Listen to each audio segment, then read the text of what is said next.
get started, Javier? Yeah, can you hear me? Yeah, great. Okay, welcome everyone. Okay, yeah. This is the public portion of Stefanski's PhD defense, and I'm really excited for you all to see this work. And Stephanie will talk for about 40 minutes. And if there are really minor clarification questions along the way, I think that's fine. But otherwise, let's kind of hold any content-related questions from the public until she's had a chance to present her work. And then we'll break at the end of the hour and go into the private portion of the defense with her committee. So take it away, Stephanie. Great. Thank you everyone for being here this morning. I will be presenting on my dissertation, Fisheries Catch Shares in Argentina, and Institutional Design, Economic Efficiency, and Social Outcomes.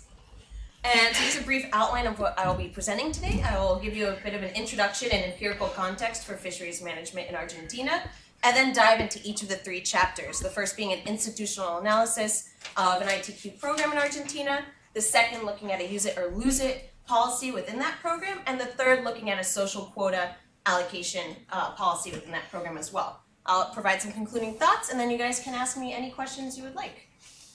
So just to start off very broadly, globally there's a movement towards property rights-based management of natural resources. So some of you might be familiar with cap and trade to manage carbon emissions. There's also water trading rights in the Western US. And in fisheries management, there's individual transferable quotas. And I'll explain what those are here in a minute. And within the ITQ literature, there's a growing question about the different outcomes of ITQ programs. So looking at economic efficiency gains, like Anna did in her dissertation, and the efficiency costs of social objectives, such as Kaylin Crotz's work. And then in the anthropology literature, there's a growing concern about the distribution of economic benefits and who is helped and who is hurt by these policies.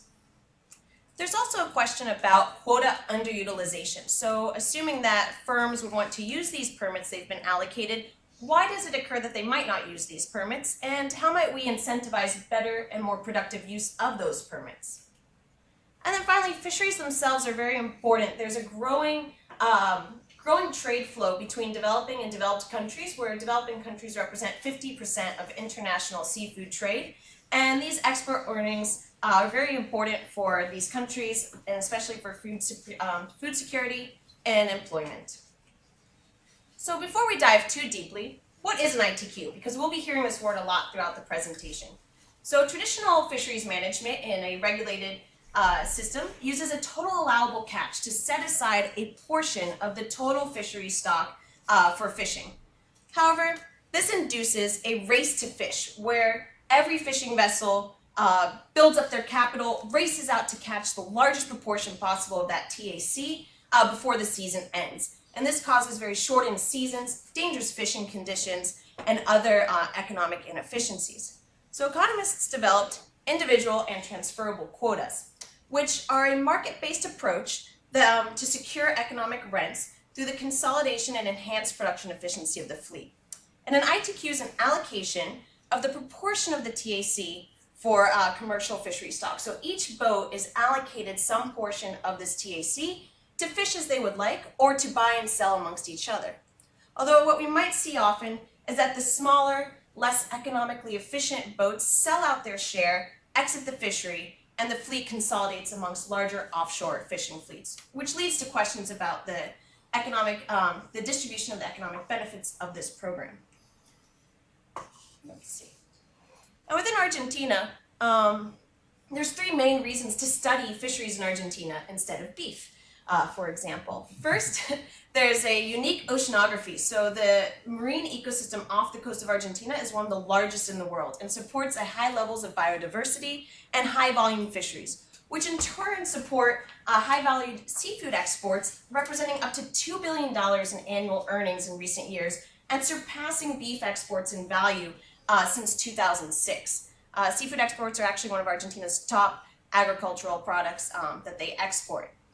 Argentina also designed an ITQ program in 2010 meant to achieve a mix of social and economic objectives for 4 commercially important species that represent 25% of these export earnings.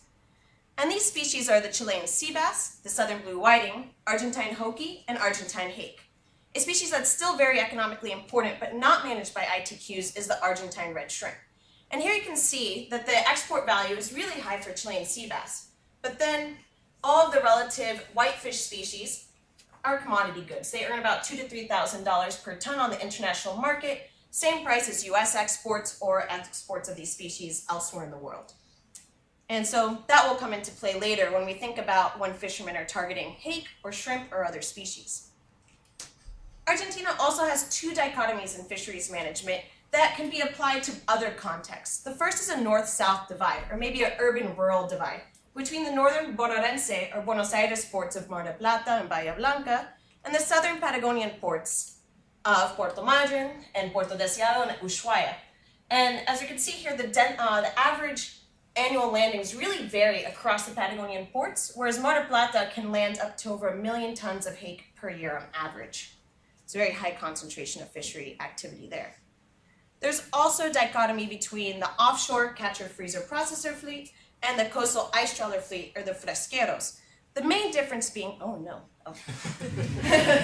the main difference being the length of the vessels and the average trip length. So these offshore processors can go to sea for up to 70 days, process everything on board, freeze it, and then ship it straight out for export when they arrive to port.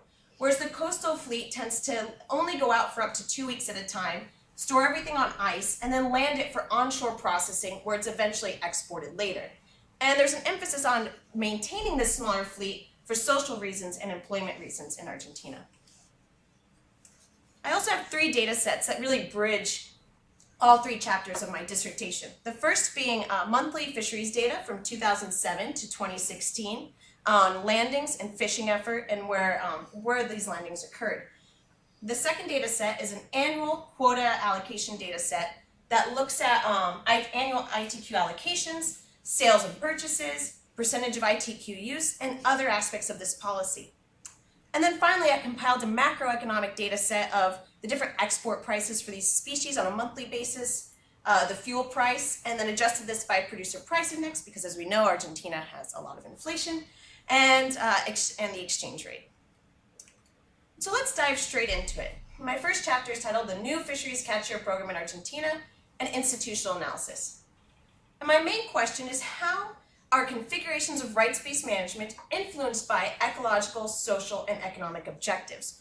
Well, there might be some criticism that this is a one-size-fits-all approach by other fields. Then we actually find that across different countries and even within countries, these ITQ programs can really differ. And so I was very interested to understand how and through what process did Argentina configure its ITQ program. In addition to the 3 data sets I just described, I also translated over 20 years of Argentine legislative documents and conducted semi-structured interviews with fishery business owners and stakeholders to really understand these processes. And I was able to frame all of this information through the theoretical framework of the Institutional Analysis and Development Framework by Ostrom, which I'll explain here in a second. And since I didn't explain it earlier, so this survey sample, I surveyed 7 representatives from different fisheries chambers and councils, and 11 managers from different firms that hold quota, 4 from freezer processor operators, and 7 from ice trawler or coastal operators. And while those numbers seem small, actually many of these managers were part of a conglomerate of multiple firms. So this could represent as much as 20 or more firms within the fishery, and are both geographically representative and representative in terms of the fleet.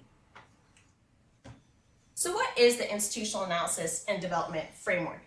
It's Ostrom's IAD framework, as I'll call it from here on out, provides a guiding set of criteria which can be used to link institutional design to performance. And it's especially helpful for systematically analyzing complex institutional arrangements.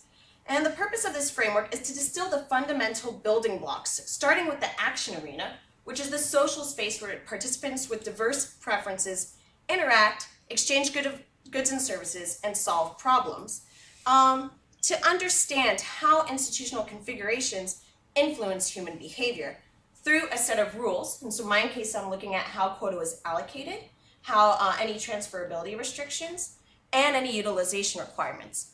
I will then evaluate the design of this program through 4 criteria, which I'll explain as we get there: economic efficiency, redistributional equity, accountability, and adaptability. So rather than describe what is the IAD framework, I thought I would show you an example applied to Argentina. So we can start, there's 3 levels of an IAD analysis. The first is the constitutional choice level, which arises when the actions taken by individuals directly affect the decision-making processes to decide formal or informal norms to govern common pool resources. In our case, national government authorities designed the federal fishery law and stipulated that there should be an ITQ program with some features.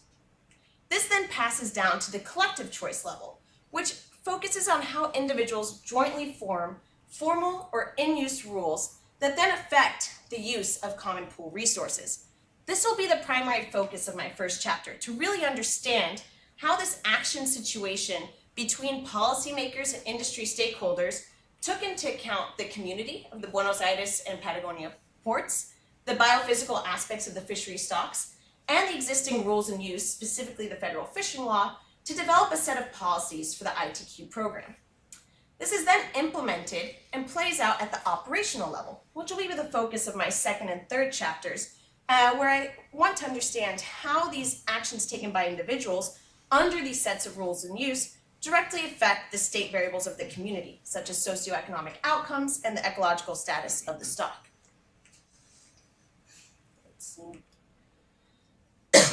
So first, there's a lot of rules in the Argentine system. So to really organize those, I drew from Artisan's 2012 work that examines the quality of ITQ property rights based on 4 characteristics: exclusivity, transferability, security, and durability. And within each of these, we can begin to guess or understand how that might affect the different outcomes. And so under exclusivity, the government collected data from all firms to determine who is eligible to hold quota and who would ultimately have access to the resource.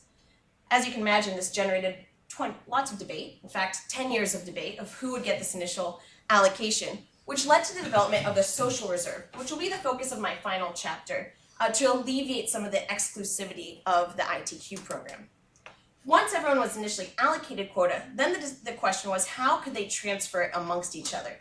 And the federal fishery law stipulates that there will be a unidirectional trading restriction where the coastal vessels can buy from but not sell to the offshore vessels, and there's a 2-year limit on leases to prevent perpetual leasing of this quota. The security of the right and the durability can also influence different outcomes. So in our case, you hold on to your quota for the 15-year concession, so it's durable, unless you don't use a sufficient amount of that quota, and then you'll lose it. So there is some security, but not complete security. And the objectives of these different rules included to minimize the economic and social costs of implementing an ITQ program, ending the race to fish, which I mentioned earlier, improving oversight over the fishery, and balancing fleet consolidation with the composition of the fleet. And so what were the outcomes of these rules, or how are these rules perceived? Let's see.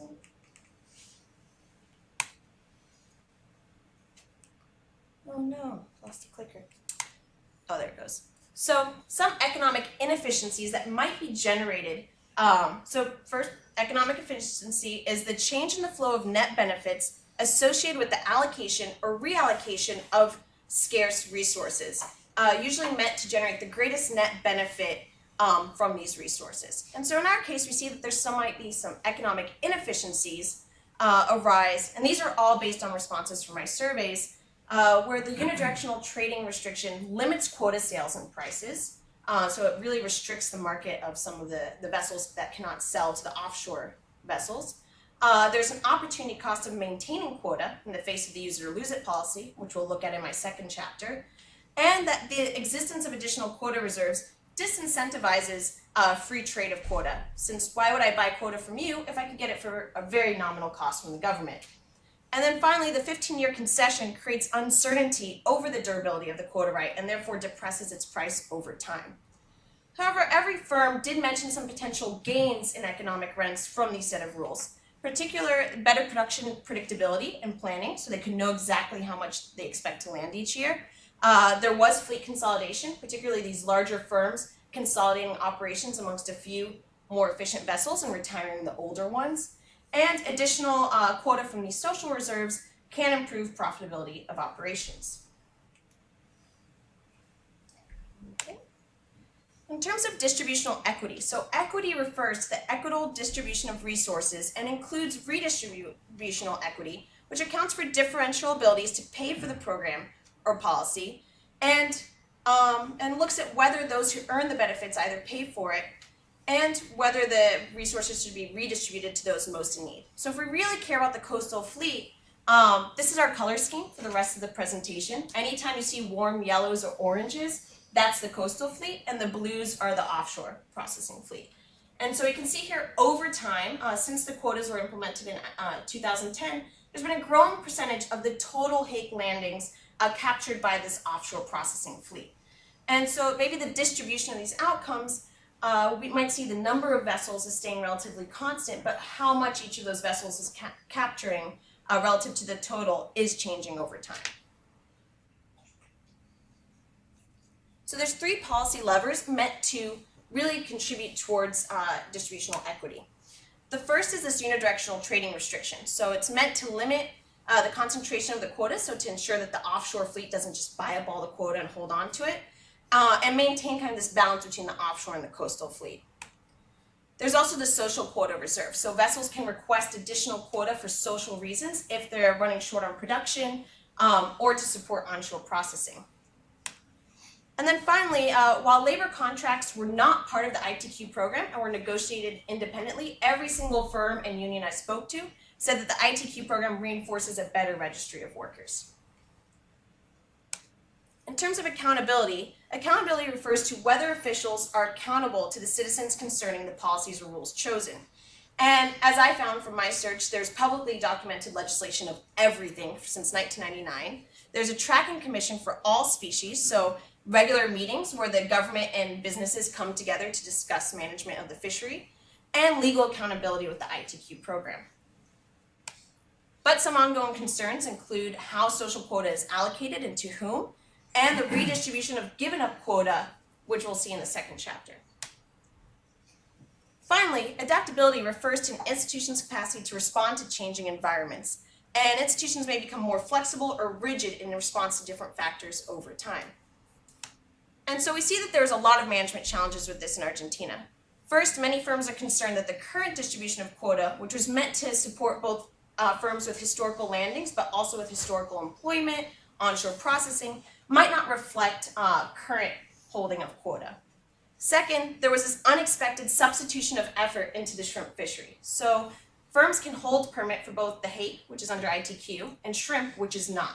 And shrimp, as we saw earlier, has 3 times the export price of hake, which has induced some people to not want hake quota anymore and to switch into the shrimp fishery. And then finally, this has led to the issue of sufficient quota use, because if nobody wants to fish hake because they're going after other species, how do we ensure they're actually using the quota they were allocated? There's also some macroeconomic factors at play independent of the ITQ design. The first is rising fuel. So you can see fuel prices have really risen historically over time compared to historical export prices. So on the bottom here, we have hake, which has stayed relatively stable over time, and then the shrimp price is really increasing over time and is always greater than the hake price. How do firms perceive the ITQ program? So each of these lines represents a favorable statement about the ITQ program. And if it's relatively darker color, that means they have a generally favorable view of the program. And if it's lighter, it means a disfavorable view. And in this case, the freezer processor vessel owners are generally favorable. The bottom statement, which they disagreed with the most, is that the unidirectional transfer restriction protects the ice trawler fleet. Now, if we look at our next vessel group, the ice trawler vessels, we see a completely different picture. They are generally disfavorable of the ITQ program, and they most disagreed with the statement that the ITQ program supports small and medium-sized business owners. Policymakers, generally favorable, but also torn on whether or not it helps the ice trawler fleet. And so overall, we see that firms and policymakers were relatively satisfied, but more so the offshore processors than the coastal processors, that the different policy levers were meant to protect and secure property rights for. So there's this growing need for an integral vision of fisheries management that takes into account all these different factors. There's also a need for macroeconomic conditions that support the fishery independent of the design of the program. And then the role of changing ecological conditions has also played into the outcomes of this ITQ program. And then finally, we see that there were policy levers introduced into the ITQ program design that were meant to achieve social equity goals, but potentially at the cost of economic efficiency outcomes. And we'll now see to what extent that happens in the next two chapters. So the first chapter is a use it or lose it, an empirical evaluation of utilization rules in the ITQ fishery, which I've worked extensively with Marty on. It's been a really cool project. So the main research question is, how does policy design influence firm behavior, including participation in the quota market and timing of harvest decisions? And specifically, how do use it or lose it penalties in a constructed market influence intra-seasonal firm behavior under economic and ecological uncertainty? We see that quota underutilization is a perplexing problem in these markets, including for trade quotas, water extraction, and environmental quantity control mechanisms such as cap and trade. So it happens beyond just fisheries, and use it or lose it programs are everywhere, but no one's really ever empirically evaluated what's the outcome of a use it or lose it, and under what scenarios is it a first best or second best policy for incentivizing productive use of quota or achieving other social and economic goals. And so there's an extensive theoretical framework that I draw on. The first comes from the fisheries economics literature and looks at optimal fishery harvest under uncertainty, but primarily from the social planner's perspective. And so in these cases, there's a two-period model where uncertainty is resolved after the first period, after observing either environmental conditions, quota market conditions, or just the harvest that every vessel is capturing. And while this literature is very helpful, it didn't really dig into the firm level analysis I wanted to conduct for my paper. So that led me to the industrial organization literature in economics that looks at production uncertainty and quota bidding for either patents or export permits. There's a wide range of theoretical literature where firms might either bid for quota prior to production or set a production schedule in the first period under uncertainty about market conditions, and then in the second period, re-optimize. And we can see that the interesting aspect of uncertainty is that it induces forward-looking agents to potentially incur short-term losses in favor of maintaining a future option value for holding that permit, quota, or patent. And this reflected everything I heard speaking to the firms in Argentina about their hake quota. Today, hake is not very profitable, but if something were to happen to the shrimp stock, everyone wants the option value of returning to hake should they no longer be able to catch shrimp. And so digging into Argentina, they had first this unidirectional trading restriction, and second, they developed this use it or lose it policy. So really focusing on the hake fishery, and I didn't mention this earlier, but the reason all three chapters focus on the hake fishery is it's the only fishery that encapsulates both types of fishing fleets and has a geographic distribution across the entire coast of Argentina. The other three ITQ species are primarily caught in the far south by only offshore processing vessels. So if we care about these social equity and economic efficiency trade-offs, the hake fishery gives the best story to dive into that. And so in this case, in the hake fishery, they will lose hake quota for fishing under 90%, and that was a really rigid rule. So in 2013, in response to industry concerns, 3 years after the ITQ implementation, the government developed a give up policy. So you can give up quota halfway through the year if you don't think you'll fish it. And every year this deadline changes, and it's announced 1 month prior. So in October 2013, they announced you have until November to say how much quota you think you'll use or not use. This quota then goes into a reallocation fund, and other vessels can opt to pay an administrative fee to use that quota for the year. Sounds a lot like a two-period model with some uncertainty, so that was very promising. And in terms of a policymaker's perspective, why do we care about use it or lose it, or this unused quota? Well, first, looking at how much unused quota sits on the table every year, and assuming that our TAC is achieving ecological goals, we're leaving up to $63 million in potential lost export revenues over 6 years unfished. Also, it is a policy with bite. So we see that it tends to disproportionately punish the coastal vessels. This is a list of all the vessels that have been punished ever for losing quota, and the only ones that have lost quota are the ice trawler and coastal trawlers. The offshore processors can often argue that they had boat problems or maintenance problems, and therefore avoid the penalty. So who gets quota and who receives quota? So remembering our color scheme, we can see on the right-hand side of 0, that's everyone who receives quota from the reallocation fund. And this is predominantly the freezer processor vessels that cannot legally buy that quota from the ice trawler vessels, who are the ones that are predominantly giving up the quota on the left-hand side of the graph. So we can see here that there is an issue about this policy disproportionately affecting ice trawler vessels. But I really want to analyze to what extent this is the case. So I use a two-stage approach to estimate expected harvest. This draws from a wide set of economic models, of economic two-stage empirical models, to understand intraseasonal fishing behavior. And existing studies utilize the expected harvest calculations to predict fishing effort, including target species or fishing location, under uncertainty or different regulatory regimes. So there's a wide set of literature, but primarily drawn from Junji and Marty, who published on this in 2011. And the two-stage approach generates an exogenously calculated expected harvest in the first stage. So the first stage draws from our Schaefer harvest function, where each individual vessel I's monthly and annual harvest H is a function of their catchability coefficient Q, the level of effort they exert E, and the size of the stock X, and then some uncertainty. And we can log transform this to get a nice structural equation to run a regression on. However, as econometricians, we can observe most of these variables except for the stock. The stock is unobserved, but we can assume that all fishing vessels, which have different characteristics, face the same fish stock within a small period of time. And in that case, we can assume that the fish stock is constant within a month period or a day period. So I have monthly data. The assumption is that every vessel that goes out in that given month is observing the same stock, and we can calculate a latent stock index from the year-month fixed effect in a panel regression model.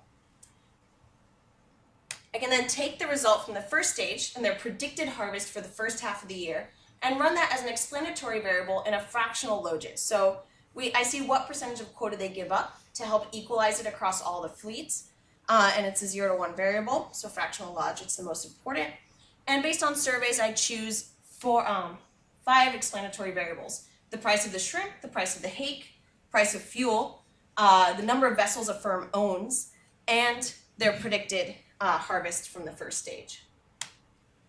So what do we find in the first stage calculation? So I run 2 different specifications of log effort and use robust standard errors, and see that all of them are the signs that we would expect, and that they're less than 1 means that there's diminishing returns to fishing effort. So the more and more you go out to fish, you might expect to see some diminishing returns there. And the best model per R squared log likelihood is model 3, which uses the second specification of effort, month-year fixed effects, and vessel fixed effects. And I run this for both hake and shrimp landings separately and predict what those what the harvest would be for each of those. And so what do these vessel fixed effects look like? So that's our catchability coefficient. We can see that the fleet is very heterogeneous. So some vessels very inefficient at fishing, have a negative coefficient value, others very positive.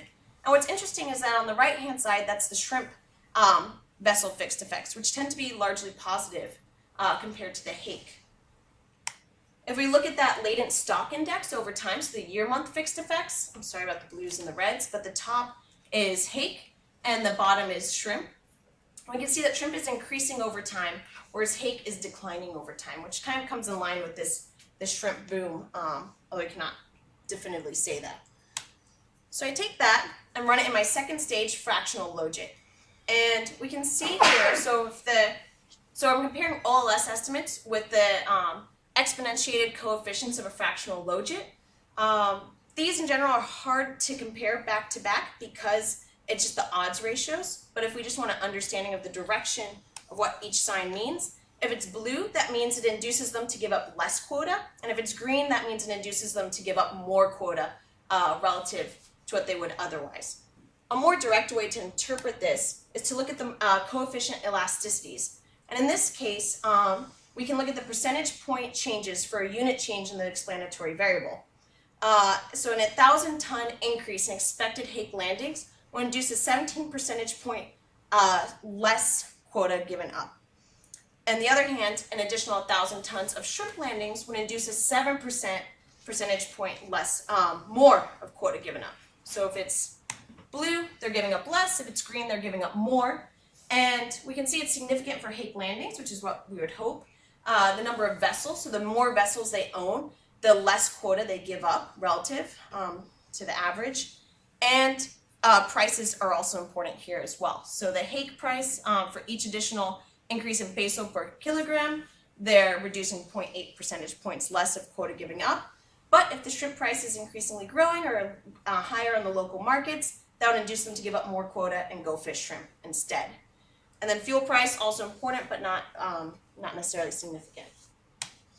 If I run this on a graph, just to understand what's the distribution of these outcomes, so we're looking at the total quota given up on the left-hand side, between 0 and 50% of their quota, and their predicted half-annual harvest up to 1,000 tons. And we can see overall, it really is these coastal and ice trawler and radaria vessels that are giving up the highest amounts of quota across the board, and especially relative to the freezer processor vessels. But I really want to understand then, how does this predicted percentage of quota given up change in response to environmental shocks in order to assess the welfare effects of this policy? And so I test how an exogenous shock to the ecological abundance in the first stage would affect the give up decision in the second stage. So in the first stage, I have the stock index, which is that function that predicted X hat from the year fixed effect. I calculate the average annual variability in that stock index to generate a sigma value, which is our shock, and I either add it to or subtract it from that latent stock index to then recalculate the new percentage of quota given up. So we look at a positive exogenous shock, we see it only slightly shifts everybody inward. So now no one will really give up quota if they expect to harvest at least 200 tons of quota in the first half of the year, and that goes across the board. But if we do a negative exogenous shock, no one's really happy with that, and everyone will give up quota, and some people even give up more than 80% of their quota. So you can see here the negative exogenous shock is really shocking the whole system and inducing quota to be given up. What does this mean in terms of numbers? So I take from the surveys this range of quota value between $700 and $1,500 a ton. And so we start with the status quo scenario of just how much people tend to give up on average across the 5 different trawler fleets. And we can see that while the percentage might be higher for the coastal and ice trawler fleets, the actual numbers are higher for the factory processor and freezer processors because they tend to hold more quota. Although the ice trawler fleet is also disproportionately affected by this in both terms of percentage and actual number values.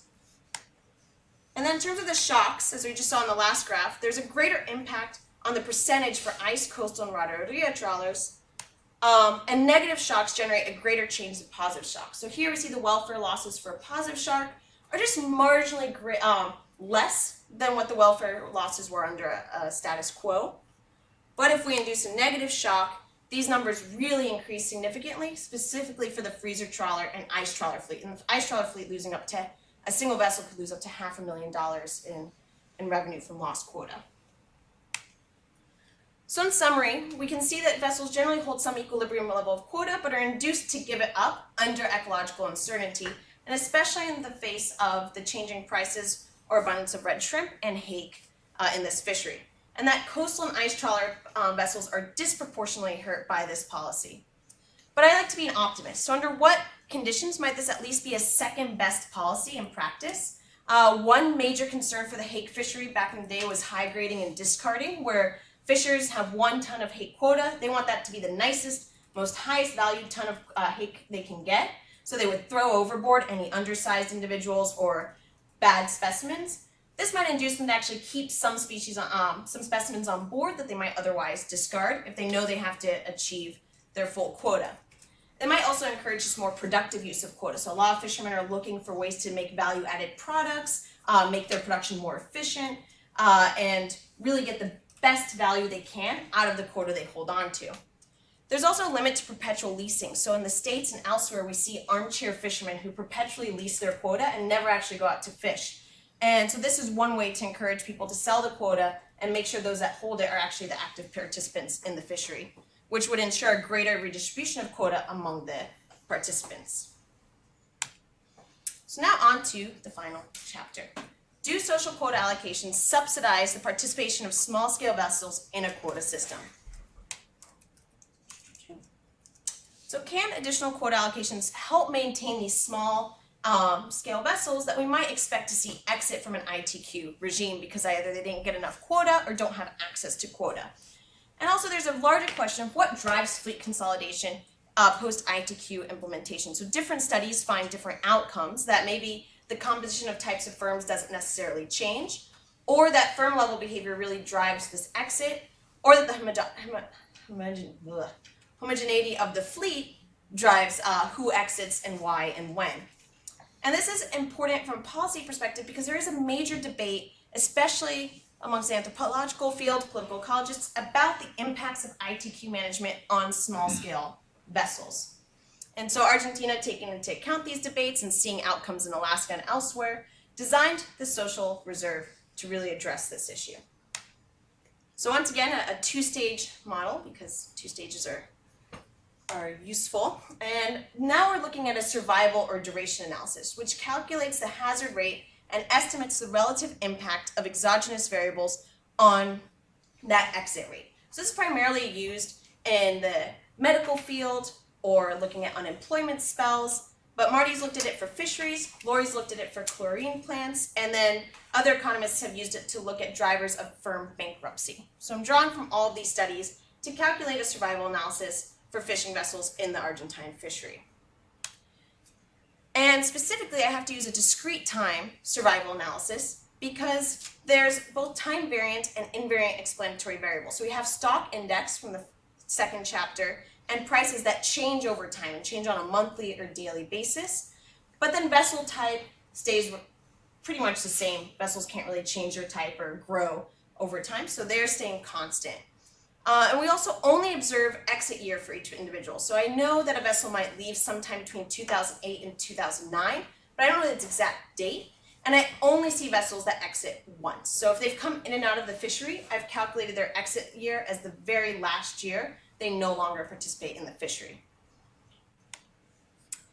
And the two-stage approach is used to address endogeneity of social quota allocation on participation. But we'll see to what extent this actually is a concern when I run that first stage. So the first stage is just a general linear regression of quota allocation on a set of vessel characteristics and their previous year harvest. So I'm assuming policymakers can't observe how much you'll harvest this year, but they can see your historical participation in the fishery and decide whether or not to allocate quota. And then the second stage is a complementary log-log on your exit decision. So whether or not you exit in that time period, and then a set of explanatory variables. And so this is a key and very confusing part about survival analysis, is that each discrete individual time unit is treated as a separate observation. And while this might seem disconcerting, it's actually been shown in the literature to just be a coincidence and nice incidental convenience from the maximum likelihood derivation. So the estimated standard errors will be consistent, particularly if the time is large relative to the total period of observation. So in my case, each spell is a single year, so 2008 to 2009, 2009 to 2010, and we only have 6 years of data. So in this case, I don't run necessarily panel regression, but the data is set up in that way. So just empirically, what does exit rate look like in this fishery? So the top lines are ice trawlers, and as you remember from the earlier graph on distribution of landings, here we can see that this is the highest number of vessels in the fishing fleet, losing a percentage of the fishing harvest each year and steadily declining. In 2010, when this policy was implemented, there was a sharp decline in the freezer processors, coastal trawlers, and radoria, which comes from that exclusivity of the initial allocation. And then, because people were really unhappy about that, they developed the social quota reserve. So that's an independent quota from the fishing quota reserve, and each province has its own reserve that it can allocate based on social interests. And this reserve size varies by province, and this is set kind of exogenously by these province interests. But each vessel's province where they land tends to stay relatively the same over time because of existing social and market contracts. And the social quota is an annual, non-transferable quota allocation. So who gets social quota? If the intent of the policy was to target the coastal and ice trawler vessels, that certainly seems to be the case across all 4 coastal provinces. The Chubut province has the highest quota allocation reserve, up to 15,000 tons per year, and allocates predominantly to the coastal trawlers, whereas the other provinces allocate predominantly to the ice trawlers. And we see some freezer processors mixed into there, particularly for Chubut and Santa Cruz, because those are further south provinces that just tend to have a greater percentage of their fleet amongst those types. So looking at the first stage linear regression, I try several different single year lags. So looking at either their previous year landing, their previous year effort, or their lifetime cumulative landings up to the year before. And all of them are positive and significant with receiving quota allocation. We can also see the coefficients on the different ports where the provinces where they're landing are also relatively significant. And Chubut, which has the highest social reserve, also has the highest coefficient and significance. So if you're landing in that province, you're probably getting social quota. And then policymakers are paying attention to the vessel capacity and the vessel length. And the bigger your vessel is, the less likely you are to get social quota. So I just stick with the first model here because it has the best R squared. Although what we might notice is that only 25% of our outcome variable is explained by this model. And so this leads me to believe that maybe endogeneity is not as much of a concern as I might have thought it was. And once again, green means you're getting more, blue means you're getting less. So in my second stage, I end up just using observed social quota. Though the first stage is still a nice illustrative example to understand how social quota is allocated. And I do test this model with both observed and predicted social quota, and with survival rates dependent on just hake landings and hake and shrimp landings. The results never change. And so the way to understand this graph is that if it's greater than 1, that means it's resulting in a higher hazard risk. And if it's less than 1, that means it's inducing them to stay in the fishery longer.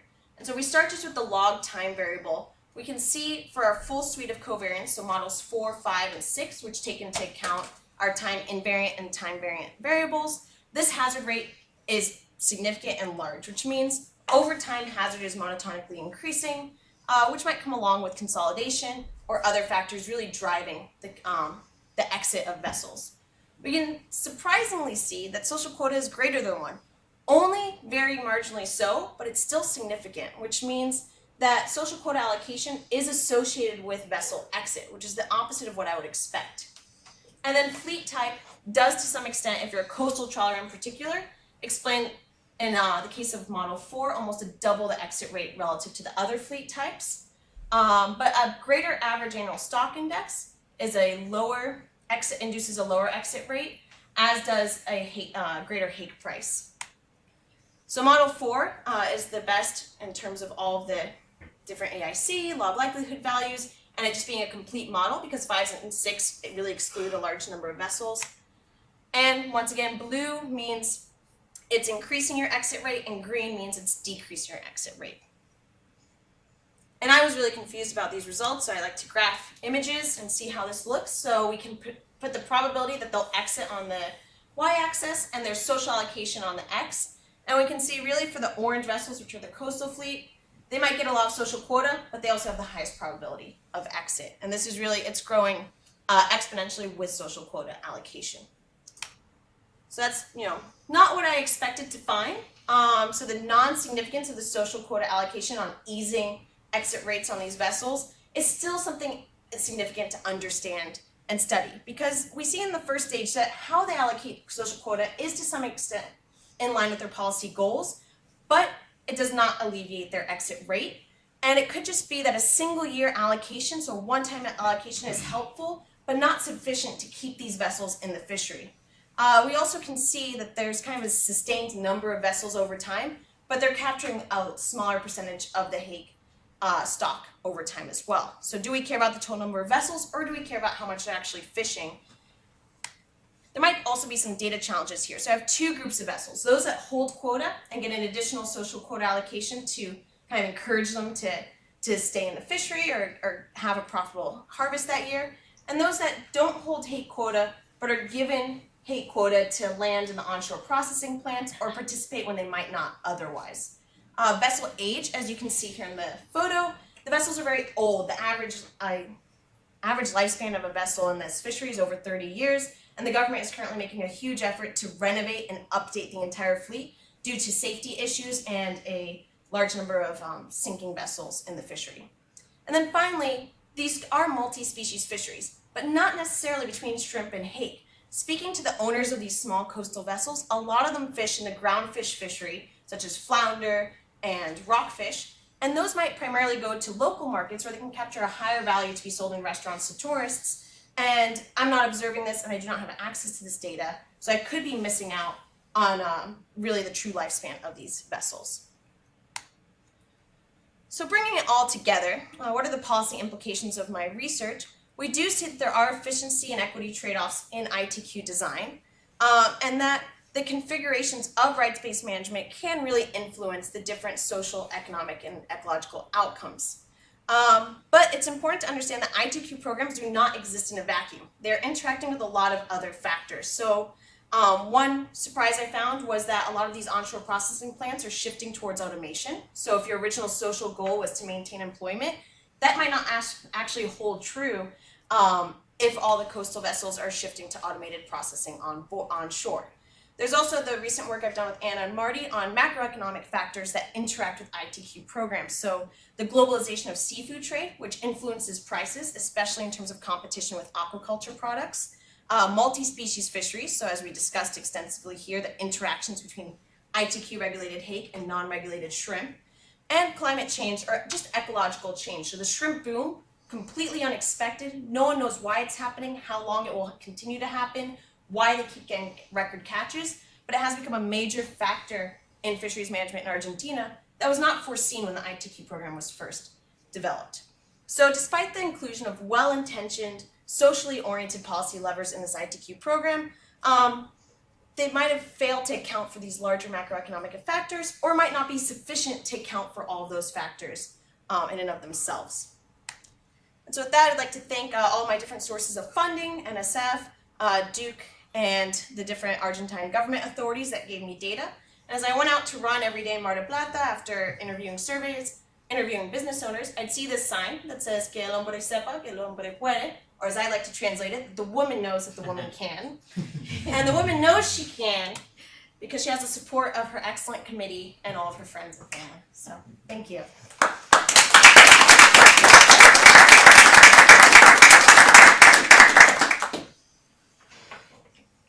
So we have some time for questions from the broader audience here. Stephanie, I'll just let you call on people. So awesome talk, really cool.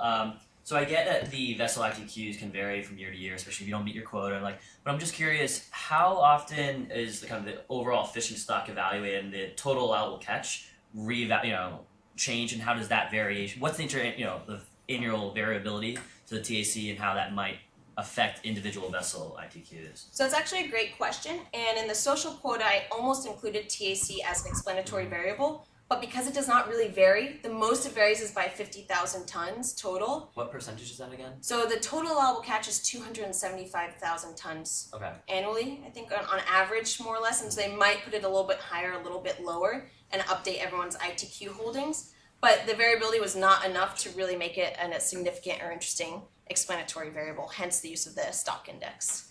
Cool. With the unidirectional sales, I'm not sure if you said this, are the coastal fleet allowed to sell to the coastal fleet themselves? Yes. And then with that in your data, do you see more like sort of local monopolies along the coast form, or like the most efficient ships are the ones buying up everything else, or? So yeah, the coastal fleet's very interesting, and they were actually the hardest to reach in my surveys because they all kind of exist under a single association that they're usually single owner vessels. So contacting like Juan or whoever, like Francisco at the port, very difficult. So I met with the association, and a lot of them aren't even aware that this unidirectional trading restriction exists, because I think they just exist in the relatively smaller vacuum. What was interesting was speaking to one of the vessel owners. You saw those vessels, they're very old, and he was selling his for $500,000 or more because it had a shrimp permit attached to it.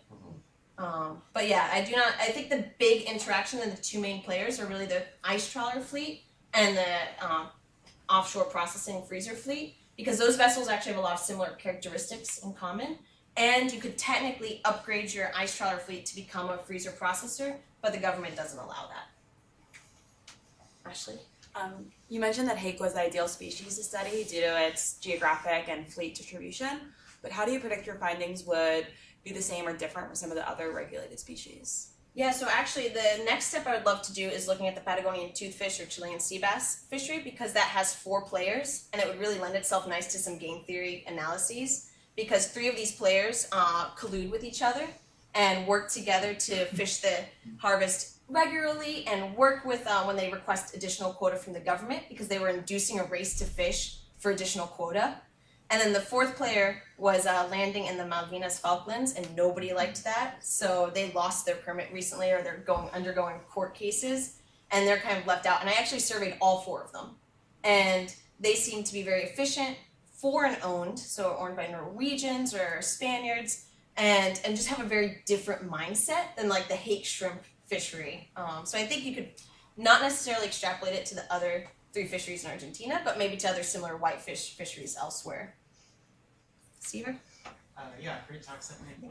I'm just curious. You mentioned briefly that Alaska has an ITQ program with a social reserve. Is that like a similar system like around the U.S., or are there like a variety of systems in place? Yeah, so I wanted to do a comparative analysis with the U.S. systems, but each of those would have required another like first chapter institutional analysis. I asked Anna, who works extensively in the New England fishery, and yeah, she said no, it's not easy to get a sense of all the different policy levers in each of these. But I know in Alaska, not necessarily social reserve, but they do separate it by fleet type. So each fleet kind of has its own market or quota allocation, and I think that depends on if it's a sable fish or other fishery. But each region, I guess, has a different system. Each fishery, even to some extent, yeah. No, go ahead. That's great, Stephanie. I really enjoyed having the setting of the institutional analysis and development framework to put it into perspective. And so you give us this political and economic and social component. Are there any ecological implications? You didn't really mention any, but I'm curious because you mentioned there are substitution behaviors and other shifting of economic behaviors. Are there any ecological implications that need to be pursued here? So the one that I really wanted to study was the bycatch discarding and hydrating, and to get that data, the government just didn't want to share it. Okay. And so some of the scientists I work with, like Anna Parma, that really focus on the biological aspect of the fishery and the social interactions, believe there are these high levels of discarding and hydrating we should be concerned about. But the government and the National Institute for Fisheries Research believe that the hake stock is actually recovering over time. In my dissertation, I didn't put it here, but I have graphs of the biomass.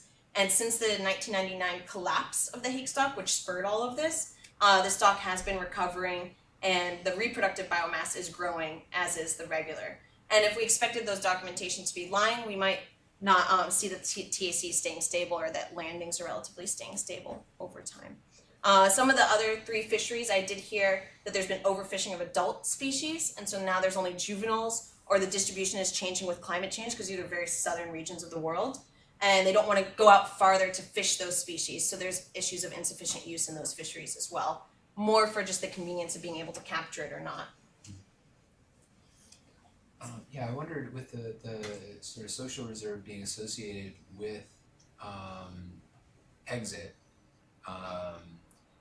is that, you mentioned that your sort of first stage model results kind of made you think that there wasn't a lot of endogeneity, but it seems like there's got to be some kind of unmeasured variable that maybe the policymaker sees at the provincial level that you don't, and that's why there's a positive association. Yeah, and I think we could draw on the question about the coastal trawlers and see, maybe use a firm fixed effect and see whether there's these firm connections with the government authorities, and that might be driving who gets quota and who doesn't.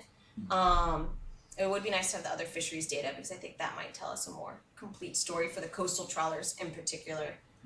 Since I did hear they have been going after other species. They don't really have the capacity or engine power to access shrimp all year round, whereas the ice trawlers do. And so yeah, it could just be that the coastal trawler fleet in of itself has some of these special characteristics that would be worth exploring further. And if anyone's hungry for fish now, you can go eat Argentine red shrimp in any local restaurant or Sam's Club, Trader Joe's. Well, great job, Stephanie. Let's thank